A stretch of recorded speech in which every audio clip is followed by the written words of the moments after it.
কে বলেছিল যে আন্তর্জাতিক জিয়া বিমানবন্দর এটা পাল্টিয়ে শাহজালালের নাম দেওয়া লাগবে? কে বলেছিল বলেন তো? এত হিংসা কোন কারণে আপনার ভেতরে? এটা পাল্টিয়ে থেকে 2-4 টাকা লেগেছে। সারা বিশ্বের যত জায়গায় বিমানবন্দরে এখান থেকে যায় তাদের পর্যন্ত জানানো লেগেছে। কোটি কোটি টাকা খরচ হয়েছে এই নামটা পাল্টাতে। কি হয়েছিল? সে কি দেশের জন্য কাজ করে নাই? আমার তো মনে হয় জিয়াউর রহমানের জীবনে যদি আল্লাহ কিচ্ছু ভালো না লাগে, ওনার কবুল না হয়, সৌদি আরবে হাসিসের জন্য আরাফাতের ময়দানে যে কাজটা করে দিয়েছে নিম গাছ লাগিয়ে, এইটার জন্য আল্লাহ ওনারে মাফ করে। ওই গাছকে এখন আর ওই দেশে মানুষ নিম গাছ বলে না, বলে জিয়া গাছ। কত মানুষ ওই জায়গায় আশ্রয় নেয়, বিশাল তাপ আরাফাতের ময়দানে এই গাছটার কারণে। আমি কি বানিয়ে বলছি? কত মানুষ সেখানে যায়, আশ্রয় নেই। আমি নিজেও ছিলাম। আর আপনি তার নামটা সহ্য করতে পারলেন না, এসে আগে নামটা পাল্টি এমন মানুষের নাম দিয়েছে, এখন তো পরিবর্তন করবে আর এক ঝামেলা। এই যে নাম পাল্টিয়ে দেওয়ার হিড়িক, এটা ইহুদি আর খ্রিস্টানদের একটা চক্রান্ত। ওরা খালি নাম পাল্টায়। এই ভারতে এখন শুরু হয়েছে বিভিন্ন মুসলমানদের ঐতিহাসিক নামগুলো। এই পৃথিবীর নিকৃষ্ট মানুষের তালিকায় যাদের নাম আছে তার ভেতরে একজন অন্যতম। এখন যিনি দায়িত্বে আছে এই লোকটা মুসলিমদের বিভিন্ন নাম আজ পাল্টানো আরম্ভ করেছে। হায়দ্রাবাদ একটা জায়গার নাম আছে, সে নামটা পাল্টিয়ে এখন কৃষ্ণবাদ নাকি নাম দেওয়ার চেষ্টায় আছে। কত জায়গার নাম যে মুসলমানদের ঐতিহ্য সংস্কৃতি যেখানে লুকিয়ে আছে, জড়িয়ে আছে, পাল্টিয়ে ওনাদের নাম বসানো লাগবে। কেন? নাম পাল্টানো যাদের অভ্যাস, যারা মানুষের নাম পরিবর্তন করে দেয়। এই যে রাশেদ খান মেনন, এই লোকটা এখন জেলখানায়। এই লোকটা কওমি মাদ্রাসাকে বলেছিল 20 বৃক্ষ। এই কথা বলছে না? আল্লামা শফির মতো মানুষ, হাজার হাজার আলেমের উস্তাদ, তারে নাম দিয়েছে তেতুল হুজুর। ঈমান আনার পরে তোমরা কাউকে উলট পালট নামে ডাকবা না। যদি ডাকো, এরপরেও যদি তোমরা তাওবা না করো, ফিরে না আসো, তোমরা কিন্তু জালেম হয়ে মরবা। এই জন্য যারা এই হিড়িক তৈরি করেছিলেন ইহুদি খ্রিস্টানদের মতো, তাদের অবস্থা কিন্তু ভালো না। আমি যে বিষয়টার জন্য পর্যন্ত নিয়ে এসেছিলাম, আনামতা আলাইহিম, হে আল্লাহ আমি পথ চাই। যাদের পুরস্কার দিয়েছ তাদের 1 নম্বরে পুরস্কার পেয়েছে নবীরা। সুতরাং নবীদের পথে চলতে গেলে বাধা বিপত্তি আসবেই। কথা বলেন না কেন? 2 নম্বরে সিদ্দিকিন। সিদ্দিক কাকে বলে? হযরতে আবু বকর সিদ্দিক। এই নামটা আল্লাহর নবী তাকে উপাধি দিয়েছিলেন খেলা করার জন্য না, এমন এমন বিশ্বাস তিনি করেছিলেন। বিশ্বনবী শেষ পর্যন্ত বললেন, তুমি আজকে আবু বকর না, তোমার নামে আমি কিয়ামত পর্যন্ত একটা লকব লাগিয়ে দিলাম, তুমি আবু বকর সিদ্দিক। সত্যকে সত্য জানার পরে তিনি দ্বিধাহীন চিত্রে প্রশ্ন ছাড়া মেনে নিয়েছিলেন। আর আমাদেরকে আঙ্গুল দিয়ে দেখিয়ে দিলেও সত্য মানতে চায় না। আপনি কিসের সিদ্দিক? সত্যকে সত্য জানার পরেও যারা মানে না, ওরা সিদ্দিক না, ওরা কাযযাব। বলেন, ইন্নাল্লাযীনা কাযযাবু বিআয়াতিনা, নিশ্চয় যারা আল্লাহর আয়াতকে মিথ্যা প্রতিপন্ন করে, ওয়াস্তাকবারু আনহা, এবং এখান থেকে যারা অহংকার করে মুখ ফিরিয়ে চলে যায়, লা তুফাত্তাহু লাহুম আবওয়াবুস সামা, এদের জন্য আকাশের সব দরজা বন্ধ, একটাও খোলা হবে না। শুধু খোলা হচ্ছে না তা না, তুফাত্তাহু মোজারে, বাবের বহুবচন আবওয়াব, একটা দরজা আপনার জন্য খোলা হচ্ছে না, ভবিষ্যতেও হবে না। কতদিন? ওয়ালা ইয়াদখুলুনাল জান্নাহ, আপনি জান্নাতেও যাচ্ছেন না, যাবেনও না। হাত্তা ইয়ালিজাল জামালু ফি সাম্মিল খিয়াত, যতদিন পর্যন্ত সূচের ছিদ্র দিয়ে উট প্রবেশ করতে না পারে। এটা যেমন অসম্ভব, যারা আল্লাহর কোরআনের কথা শোনার পরে মনে হয় যে ওরা মিথ্যা কথা বলছে, তাদের জন্য জান্নাতে যাওয়া ওইরকম অসম্ভব। আর এই চরিত্রের মানুষ বাংলাদেশে নেই। আর জোরে বলেন। আপনি কিন্তু নামাজের শেষ কথা বলেছিলেন, রব্বুল আলামিন আমি এমন মানুষের পথ চাই না, গায়রিল মাগদুবি আলাইহিম ওয়ালাদ-দাল্লিন। আমিন। হে আল্লাহ, আমি ওদের পথ চাই না যে মানুষগুলো অভিশপ্ত, যারা লানত প্রাপ্ত, যারা পথভ্রষ্ট। এখানে ইহুদি আর খ্রিস্টানদের কথা বলা হয়েছে। আমার প্রশ্ন, ইহুদি আর খ্রিস্টানরা তাদের উপরে নাজিলকৃত কিতাব তাওরাত, ইনজিল, কথা বলেন না কেন? এই কিতাবের ভেতরে আমাদের নবীর পরিচয় ছিল না ছিল না? ছিল। এই পরিচয়গুলো থাকার পরে ওরা সত্যকে সত্য জানার পরে হিংসা করে আর অহংকার করে মানে নাই। বলেন না কেন? ইহুদি খ্রিস্টানরা মানে না আমার নবীকে, কেন? হিংসা করে আর অহংকার করে।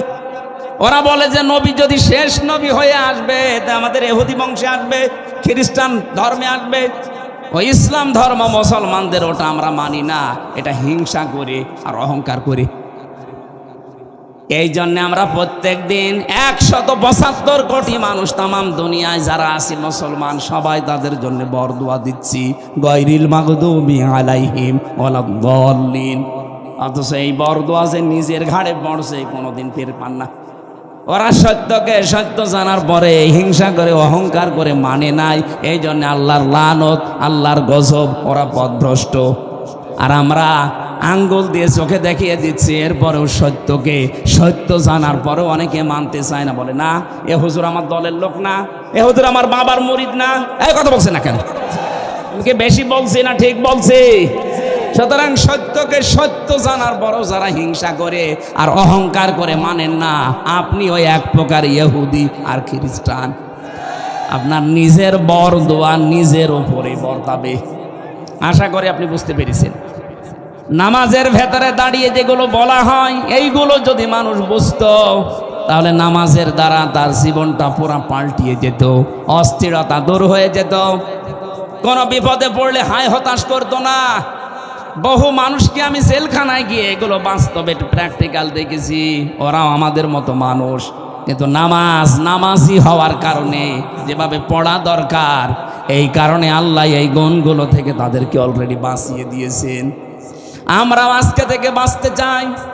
বিপদে পড়বো, কিন্তু নামাজের দ্বারা যখনই বিপদ আসবে, যত বড় আসবে, সঙ্গে সঙ্গে সেজদা দেব কাকে? নাকি মাজারে?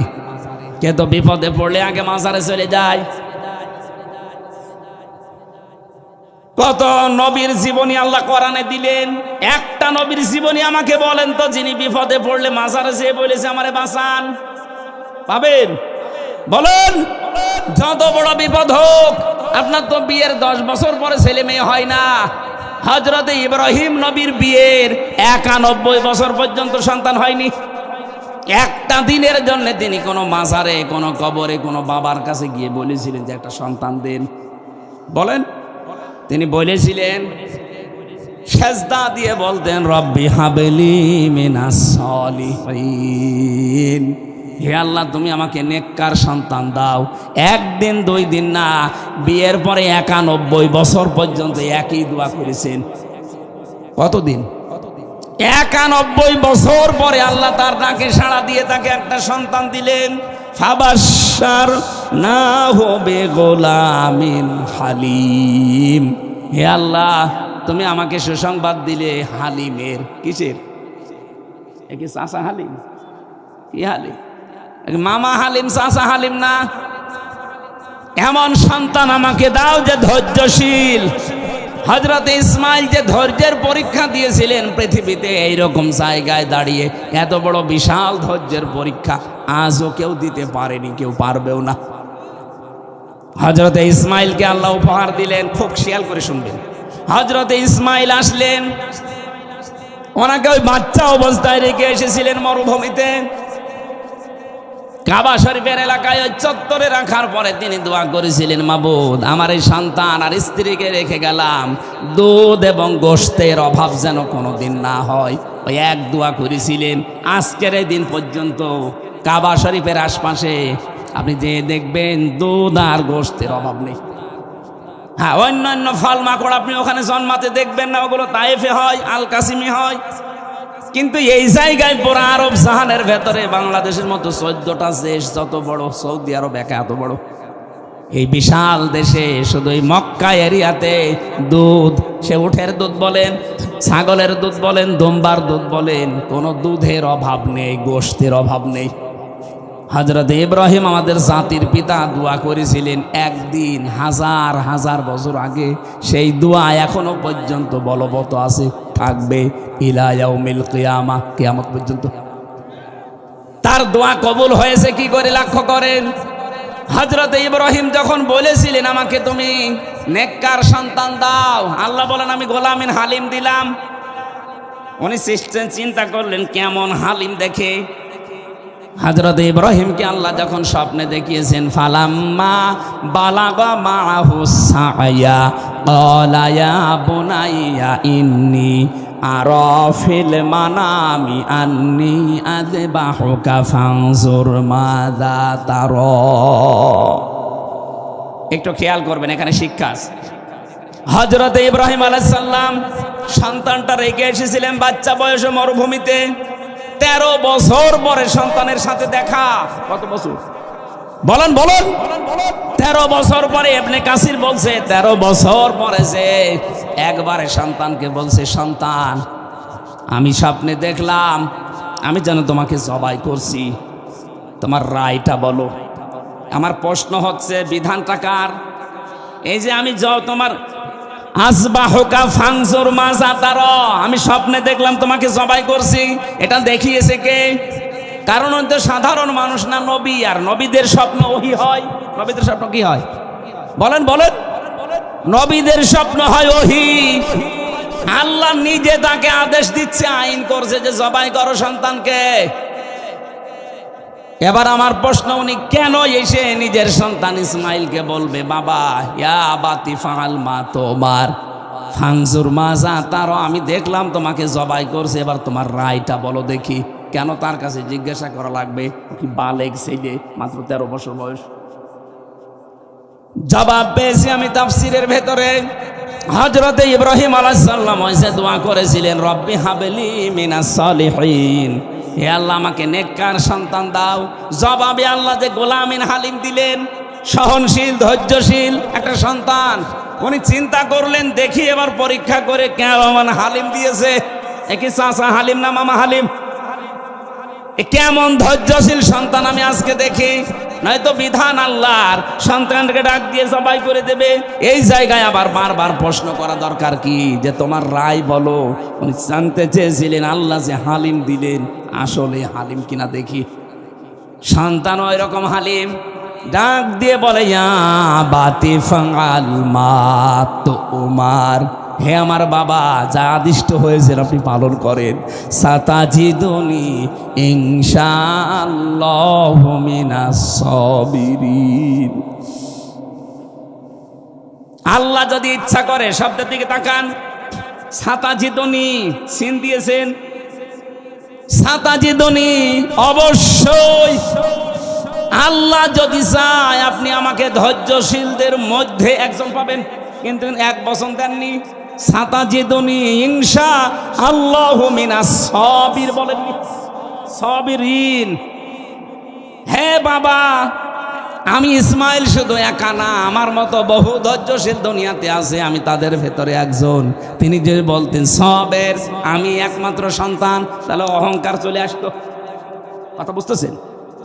আমি আল্লাহর বিধান মানছি, অহংকার চলে আসতো যে এমন হালিম আমি, আমার মতো হালিম দুনিয়ায় নেই। এই অহংকার যেন না আসে, নিজেকে অহংকার থেকে মুক্ত করার জন্য তিনি বহু বচন শব্দ ব্যবহার করেছিলেন। বাবা আমার মতো বহু হালিম দুনিয়ায় আছে ধৈর্যশীল, তাদের ভেতরে আমি একজন, যদি আল্লাহ চাই। জোরে বলেন আল্লাহু আকবার। আল্লাহ রাব্বুল আলামিন হযরত ইব্রাহিম খুশি হয়ে গেলেন, সন্তানকে নিয়ে যখন জবাই দেবেন। আল্লাহ ওই সময় ডাক দিয়েছিলেন ফালাম্মা আসলামা ওয়াতাল্লাহু লিল জাবিন ক্বাদ সাদ্দাকতার রুয়া ইলা আখির আয়া। আল্লাহ পাক বলেন ইব্রাহিম নবী আলাইহিস সালামকে আমি যখন ডাক দিয়েছি, ইব্রাহিম ফালাম্মা আসলাম না আসলামা? আপনারা কি জেগে আছেন? এই আলেমরা নেই? শব্দকে এখানে এক বচন না দ্বি বচন? দ্বি বচন। ফালাম্মা আসলামা, কেন আল্লাহ দ্বি বচন দিলেন? হযরত ইব্রাহিম ইসমাইল দুইজন যখন এগ্রি হয়ে গেছে, রাজি আল্লাহর বিধান পালন করার জন্য, একজন ছুরি হাতে নেওয়া আর একজন গলা দিয়েছে, দুইজনে রাজি, তখন আল্লাহর বিধান পালন করতে সোজা সহজ এবং সহজ হয়ে গেছে। বাংলাদেশের দিকে আয়াতটা মিলালে আমরা এখন দেখতে পাই, এই দেশে শুধু যারা টুপি মাথায় দেয় আর নামাজ পড়ি, এরা যদি চায় যে দেশে আল্লাহর বিধান কায়েম হোক, সম্ভব না। কথা বলেন না কেন? অন্তত আল্লাহতে বিশ্বাসী যারা, আমরা যারা জনগণ আছি 18 কোটি, আমাদেরকে ইসমাইলের ভূমিকায় আল্লাহর বিধান পালন করার জন্য গলা যদি দেওয়া লাগে দেওয়া লাগবে। আর যারা আমাদের অভিভাবক আছে এই দেশে, যারা দেশটা চালাবে, এই মানুষগুলো যদি ইব্রাহিমের ভূমিকায় পালন করে যে হ্যাঁ আমরা আল্লাহর বিধান পালন করতে চাই, দুইজনে যখন আমরা এক হয়ে যাব, এই দেশে আল্লাহর আইন জারি হতে বেশি সময় লাগবে না। আমি এইটা বোঝাতে চেয়েছিলাম। আমার ভাইরা, গলা বসে যাচ্ছে কি সমস্যা? এই জায়গায় অমাল্লাম ইয়াহকুম বিমা আনজালাল্লাহু ফাউলাইকা হুমুল কাফির, যারা আল্লাহর নাজিল করা বিধান দিয়ে বিচার করে না, ওই মানুষগুলো কাফের। তাহলে কাফের দেখার জন্য আমেরিকায় যাওয়া লাগবে? এদেশে বহু কাফের এখন আছে। বলতে পারেন হ্যাঁ আপনি কাফের বলছেন মানে আমি আল্লাহ একজন আছে বিশ্বাস করি না। আরে ভাই, আপনার এরকম বিশেষ আবু জেহেল ওয়ালা ইন সাআলতাহুম মান খালাকাস সামাওয়াতি ওয়াল আরদা লা ইয়াকুলুন্না আল্লাহ। হে নবী, আবু জেহেলকে জিজ্ঞাসা করেন আকাশ আর জমিন কে বানিয়েছে, ও গ্যারান্টি দিয়ে বলবে আল্লাহ বানিয়েছে। তাহলে আল্লাহ বানিয়েছে এ কথা আবু জেহেল বিশ্বাস করতো না করতো না? বলেন বলেন। যেদিন বদরের ময়দানে যাবে যুদ্ধ করার জন্যে, সেদিন কাবার গিলাপ ধরে কান্নাকাটি করছিল। সকালে বলছিল কাবার মালিক তুমি আসো, আমি জানি আমি মোহাম্মদের বিরুদ্ধে অস্ত্র নিয়ে যাচ্ছি আজ বদরের ময়দানে যুদ্ধ করার জন্য। সত্যের পক্ষে যে আছে তাকে তুমি বিজয় দিও। ওর দোয়া কবুল হবে, কারণ ও তো সত্যের পক্ষে ছিল না। ছিল যিনি, সে বিজয় পেয়েছে। আল্লাহ একজন আছে ও বিশ্বাস করত না। বলেন, ও হাজী সাহেবদেরকে পানি পান করার সওয়াব হবে এই নিয়তে না, ইনকাম করার ধান্দায়। হাজী সাহেবদের পানি পান করিয়েছে। কাবা শরীফের রক্ষণাবেক্ষণার দায়িত্বে ছিল, তোমার কাবার সভাপতি ছিল। আপনি নীলফামারী জামে মসজিদের সভাপতি, আর আবু জেহেল ছিল কাবা শরীফের সভাপতি। উনি বলেন আপনার চাইতেও বড় মসজিদের সভাপতি না? কেমন বড় মসজিদ? খালি 2-3 লাখ মানুষ ধরে একা, এই নাকি?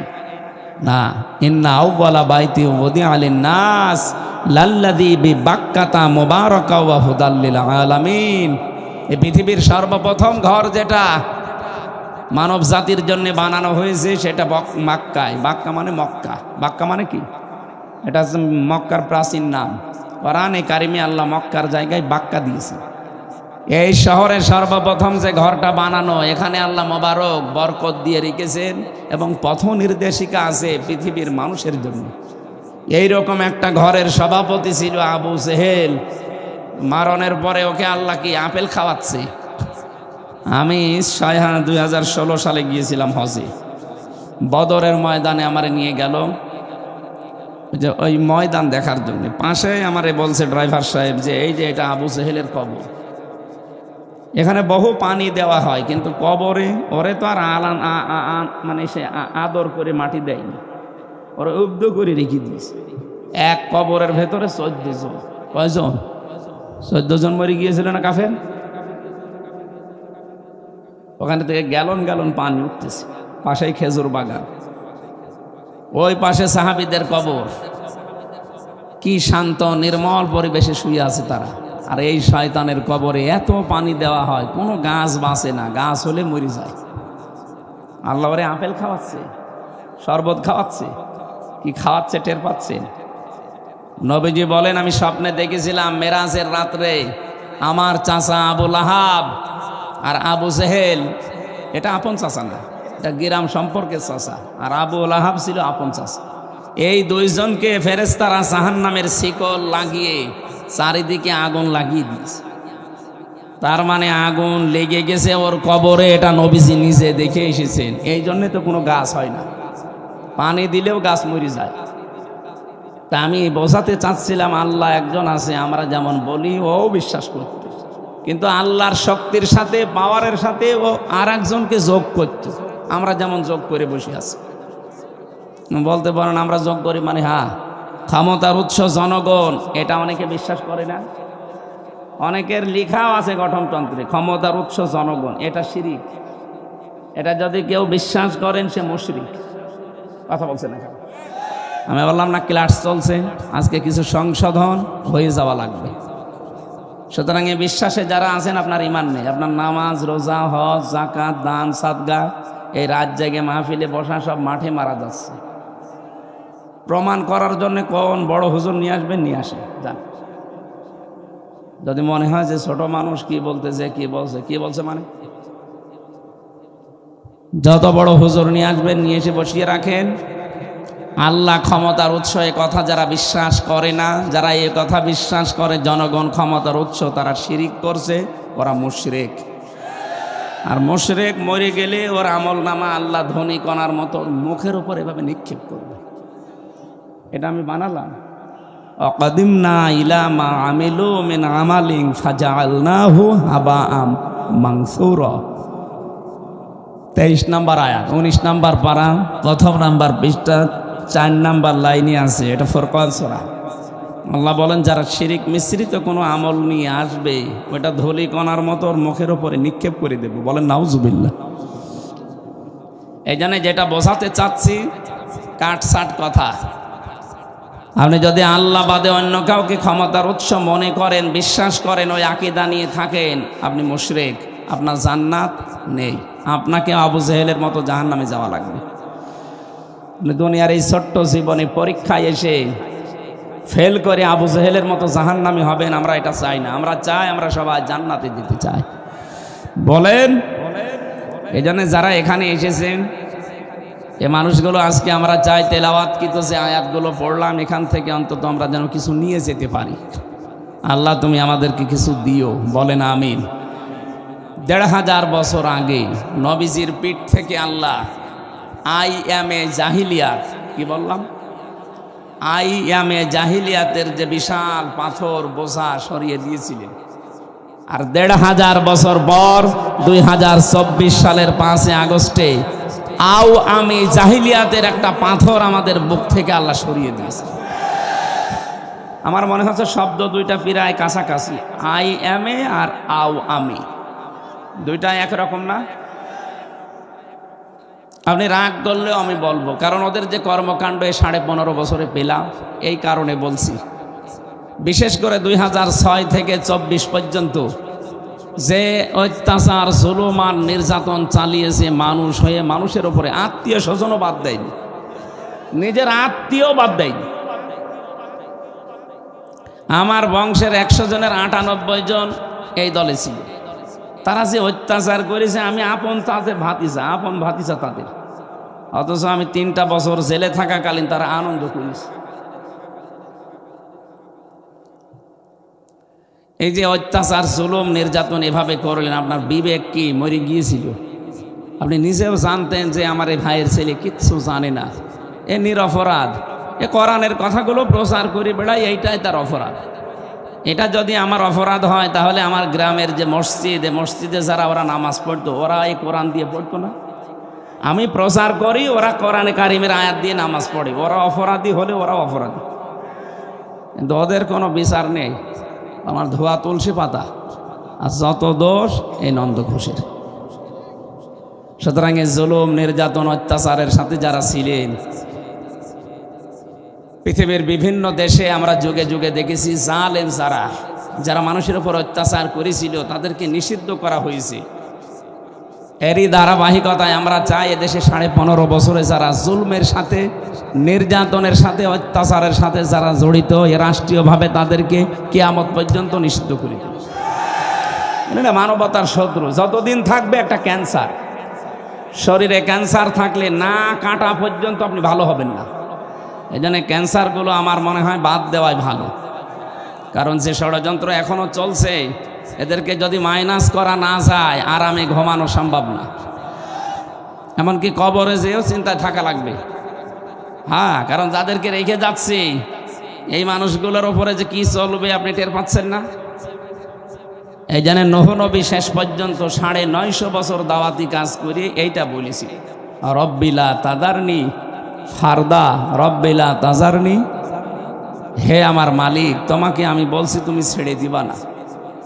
রব্বিলা তাজার আলাল আরদি, জমিনের উপরে মিনাল কাফিরিনা দাজ্জার, দারের বহুবচন দিয়ার বা দাজ্জার, একটা কাফেরকেও জমিনের উপরে তুমি ছেড়ে দিও না। ইন্নাকা ইন তাজারহুম ইউদিল্লু ইবাদাকা ওয়ালা ইয়ালিদু ইল্লা ফাজিরান কাফারা, কারণ ওর পেট থেকে পরবর্তীতে যেটা আসবে ওটা আরো ডবল হারামি হবে। এই জন্য যারা পালিয়ে গেছে দুই বোন একসাথে, আমরা চাই ওনারা ওখান থেকেই কবরে চলে যাক, অন্তত আমাদের এসে যেন আর না চালায়। পরবর্তী প্রজন্ম আমরা যারা রাজকে রেখে যাব তাদেরকে আমরা হযরতে ওমরের মতো রেখে যেতে চাই। আর এইটা করতে হলে এই জুলুমের বিচার হওয়া লাগবে। আন্তর্জাতিক অপরাধ ট্রাইব্যুনালের ঘোষণা আজকেও শুনেছেন, 13 জনকে হাজির করেছিল গতকাল। বিচার ব্যবস্থা শুরু হয়ে গেছে। 1 নম্বর আসামি ওনারা 2 জন যারা পালিয়েছে। আলহামদুলিল্লাহ, ঠিকই বলিস ভাই, আলহামদুলিল্লাহ। কারণ বিচার যদি না হয় আগামীতে যারা রাষ্ট্র ক্ষমতায় বসবে তারা আরো ডবল হারামি হবে। এই জন্য চাই বিচার হোক, এটা যেন একটা লিসন হয়ে থাকে, শিক্ষা হয়ে থাকে। কিয়ামত পর্যন্ত কোনো জালেম কেউ যদি বসেও পড়ে চেয়ারে, ও যেন ভয়ে থাকে না। দরকার নেই ভিক্ষা, কুকুর ঠেকা। আল্লাহ আমাদেরকে ওইটা যেন দেখার তৌফিক দেন, বলেন আমিন। দল মত জাতি বর্ণ ধর্ম নির্বিশেষে এই অনুষ্ঠান শুধু মুসলমানদের না, আদা বায়ানুল লিন্নাস, মানুষ পদবাচ্চে যারা বিবেচিত সবার জন্য আজকের অনুষ্ঠান উন্মুক্ত। আর সবাই আমরা এসেছি, আমি জানি অনেক হিন্দু নীলফামারী বাস করে, সব মানুষেরা আজকে এসেছে। যারা এসেছি সবাইকে নিয়ে বলছি আলহামদুলিল্লাহ। দরুদ আর সালাম পড়ছে আমাদের নবী মুহাম্মদুর রাসূলুল্লাহ সাল্লাল্লাহু আলাইহি ওয়াসাল্লামের প্রতি। আমাদের মানুষ হিসাবে কিছু দর্শনীয় নিন্দনীয় গুণ আছে। কি বললাম? মানুষ হিসাবে আমাদের প্রত্যেকের ভেতরে কিছু দর্শনীয় নিন্দনীয় এই গুণগুলো আছে। এটা আল্লাহ মানুষ বানানোর সময় দিয়ে দিয়েছে। কিন্তু এই গুণগুলো থেকে মুক্ত হতে পারবে শুধু মুসল্লিরা। কারা? আমরা আজকে ওই মাপের মুসল্লি হতে চাই, এই জন্যই তাফসির মাহফিলে এসেছি। এখন প্রথমে দেখবো যে এই গুণগুলো কি। সূরা মাআরিজের 19, 20, 21, 22 4টা আয়াত পড়েছি। তাফসির আকারে কথা বলার জন্য বসেছি। ওমা তাওফীকি ইল্লা বিল্লাহ। আল্লাহ যেন সুযোগ দেন, বলেন আমিন। এবার আপনি জবান খোলেন। আউযু বিল্লাহি মিনাশ শাইতানির রাজীম। বিসমিল্লাহির রহমানির রহিম।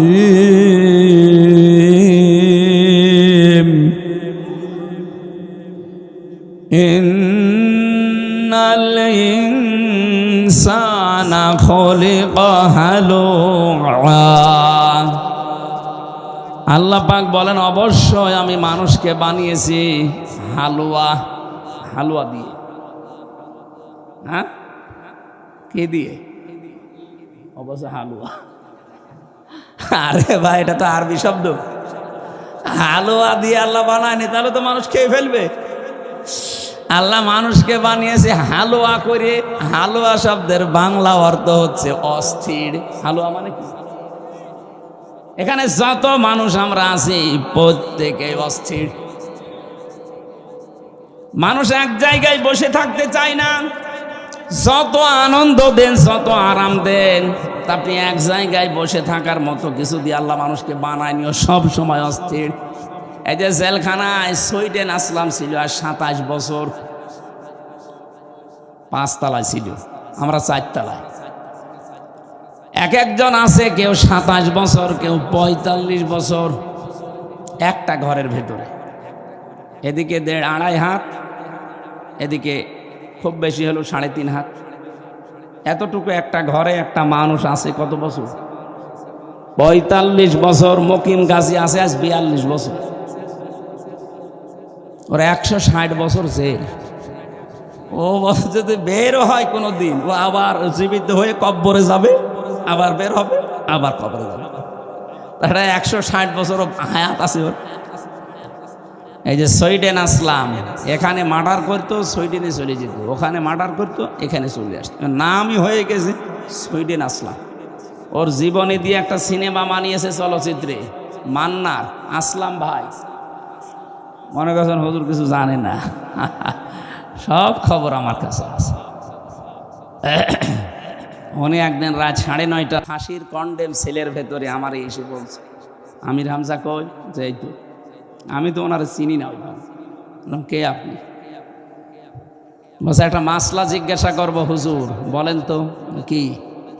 যে আমার বউ আমাকে জিজ্ঞাসা করেছে, আমি আদালতে গিয়েছিলাম, ওই হাজতখানার ভেতরে আমার বউ এসে আমারে জিজ্ঞাসা করেছে, সে আবার নামাজ কালাম পড়ে, আমি ওইসবের ধার ধারি না।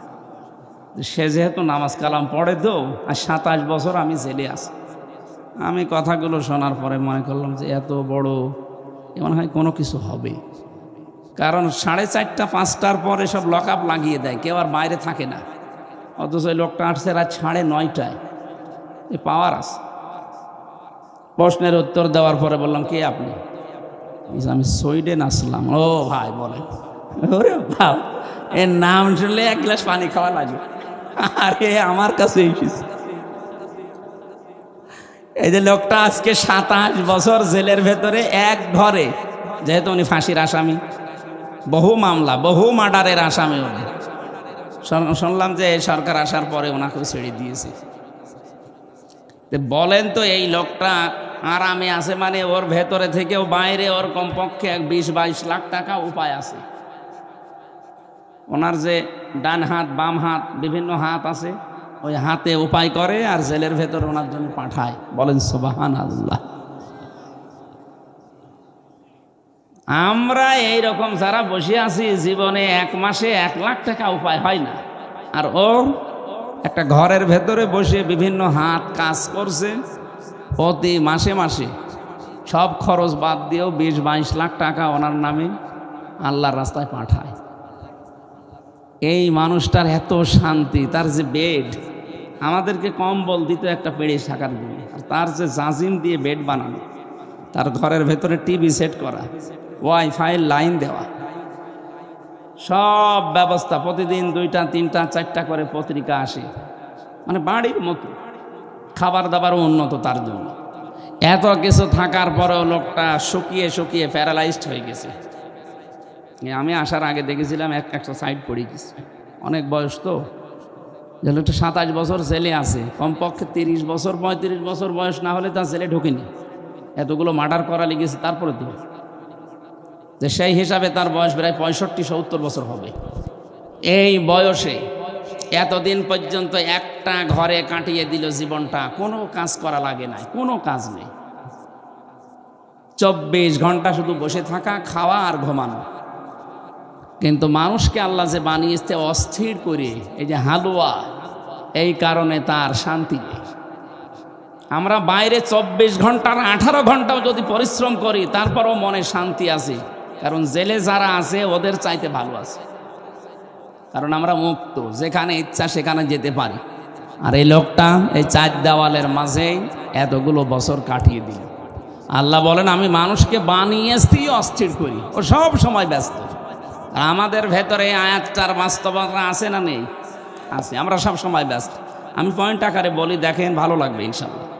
2 নম্বরে, ইদা মাসাহ শাররু জাজুআ, যখন কোনো অকল্যাণ, ক্ষতি, বিপদ আপদ এগুলো তাকে ঘিরে ধরে, তখন মানুষ হতাশ হয়ে যায়, হায় হতাশ করে। এটাও আছে। বিপদে পড়লেই মানুষ হতাশ হয়ে পড়ে না, আর মনে হয় সূর্য উঠবে না। সে যেই হোক, আপনি কি তাকাচ্ছেন না যারা আজ আদালতে হাজির হচ্ছে, 15.5 বছরে তাদের দাপট দেখেছেন, অথচ এখন কাঁদতেছে। কিছুদিন আগে আমি মামলার হাজিরা দিতে গিয়েছিলাম, আমার শেষ মামলা। হাজি সেলিম নাম শুনেছেন? পুরাতন ঢাকার অর্ধেকই তার।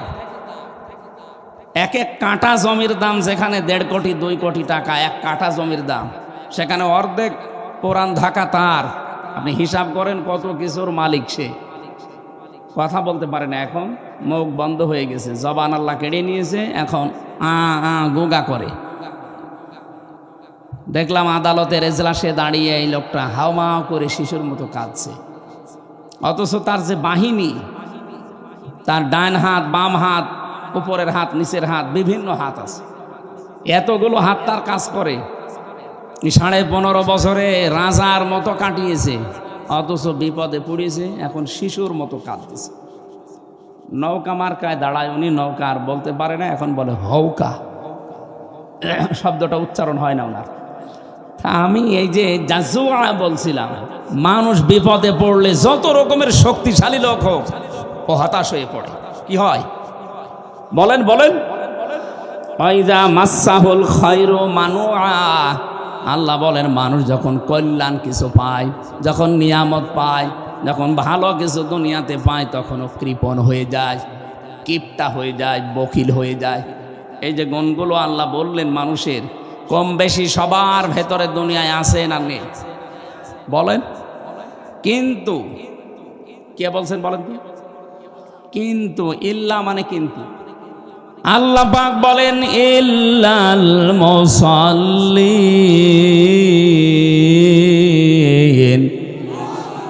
কিন্তু এই সমস্ত গুণগুলো তাদের ভেতরে হে নবী আপনি পাবেন না যারা মুসল্লি। কি প্রশ্ন আসতে পারে, আমরা কি মুসল্লি না? 5 ওয়াক্তের জায়গায় আমরা 6 ওয়াক্ত নামাজ পড়ি তাহাজ্জুদ মিলে, আমরা এত বড় মুসল্লি, আর আপনি কি বলেন? হ্যাঁ, এটা আল্লাহর কথা।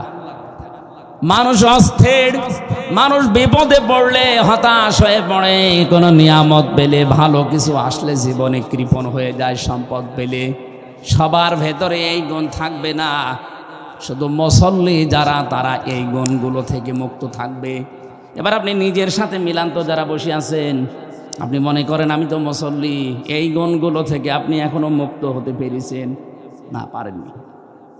আমি দেখেছিলাম মুসল্লি, জেলখানার ভেতরে একজন মুসল্লি পেয়েছিলাম, তার ভেতরে মানবীয় এই দর্শনীয় এই গুণগুলো আমি পাইনি, সেও মুসল্লি। এত বড় বড় বিশাল বিপদের পাহাড় সামনে তার, অথচ কোনো হতাশা নেই, কোনো অস্থিরতা তার ভেতরে কাজ করছে না। চিন্তা করলাম ওই দিনে আয়াত পড়ে, আল্লাহ আমিও তো মুসল্লি, সে ক্লাস 5 থেকে শুরু করে আজ পর্যন্ত নামাজ পড়ছি। এই কথা বলেন কোন কারণে?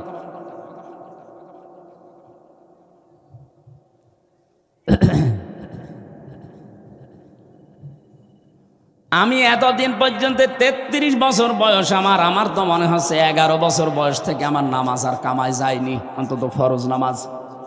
এর ভেতরে এই গুণগুলো আমারও আছে, তাহলে কি মুসল্লি আমি হলাম বলেন তো? কোরআনের আয়াতের সাথে আমার যে মুসল্লিগিরি এর সাথে মিলছে না, তাহলে আল্লাহর এই কথা মনে হয় খুব সত্য না? হ্যাঁ বলেন বলেন? মুসল্লিদের ভেতরে গুণ থাকবে না। কোন মুসল্লি? আল্লাহর পরের আয়াতে জবাব দিচ্ছেন, আল্লাযীনা হুম আলা সালাতিহিম দাইমুন, যে মানুষগুলো সর্বদা সদা তাদের নামাজে নিয়মিত। দাইমুন মানে সর্বদা। নামাজ 2 ওয়াক্ত পড়ে, 3 ওয়াক্ত পড়ে না, এরে মুসল্লি বলা হয় না। নামাজ 5 ওয়াক্ত পড়ে না, শুধু জুমার নামাজ পড়ে, এটাও মুসল্লি না। জুমার নামাজও পড়ে না, শুধু ঈদের নামাজ পড়ে, এটাও মুসল্লি না। ঈদের নামাজও পড়ে না, শুধু বাবা মরে গেলে জানাজা পড়ে, এইটা মুসল্লি না। মুসল্লি আল্লাহর ভাষায় তারা যারা নিয়মিত নামাজি, 5 ওয়াক্ত নামাজকে নির্ধারিত সময়ে যারা আল্লাহর ফরজ বিধান মনে পালন করে। পৃথিবীতে একটাই বিধান, আল্লাহ পাক বলেন এইটার জন্য আমি নিজে আমার নবীজিকে আরশে নিয়ে এসে তার উপরে লিখে দিয়েছি, ইন্নাস সালাতা কানাত আলাল মুমিনিনা কিতাবাম মাওকুতা। হে নবী, নামাজ কিন্তু আমি ফরজ করলাম, শুধু এই বলে না যে জান দিয়ে দিলাম, না, আমি লিখে দিলাম কিতাবাম মাওকুতা, নির্ধারিত সময়ে যখন তখন পড়লেও হবে না। নামাজ পড়লে যেমন সওয়াব হয়, নামাজ ছেড়ে দিলেও সওয়াব হয়। কি বলছেন? না, আমার সাথে বেশি বলছে। আরে ভাই, সূর্য যখন ওঠে, সূর্য যখন মাথার উপরে, সূর্য যখন ডুবতেছে, এই 3 সময় নামাজ পড়তে পারবেন। তাহলে নামাজ ছেড়ে দেওয়া এই 3 সময় সওয়াবের কাজ। তাহলে নামাজ পড়লে যেমন সওয়াব হয়, নামাজ ছেড়ে দিলেও সওয়াব হয়। কথা বলে না কেন? এই জন্য যখন তখন আপনি নামাজ পড়তে পারবেন না।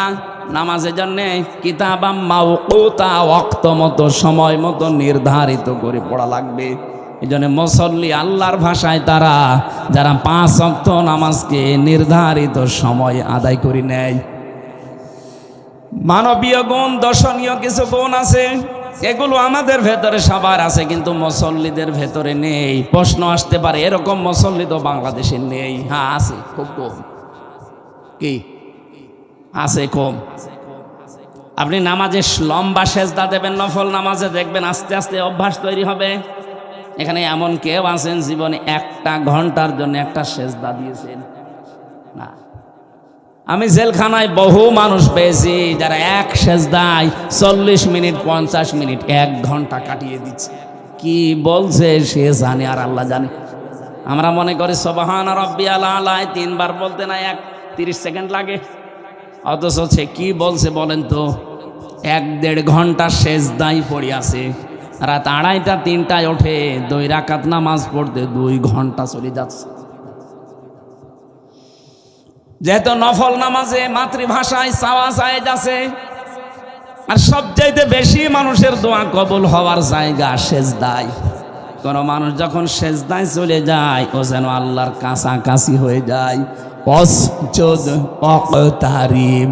নবী আপনি বলেন, যদি সেজদা দাও রবের কাছাকাছি চলে যাবা। জোরে বলেন সুবহানাল্লাহ। আমি সহ যারা এসেছি প্রত্যেককে আহ্বান জানাচ্ছি, জীবনে সময় পেলে একটু সেজদা লম্বা করে দেবেন। এর চাইতে মজা, আনন্দ, শান্তির জিনিস দুনিয়াতে আর নেই। স্বামী স্ত্রীর ব্যবহার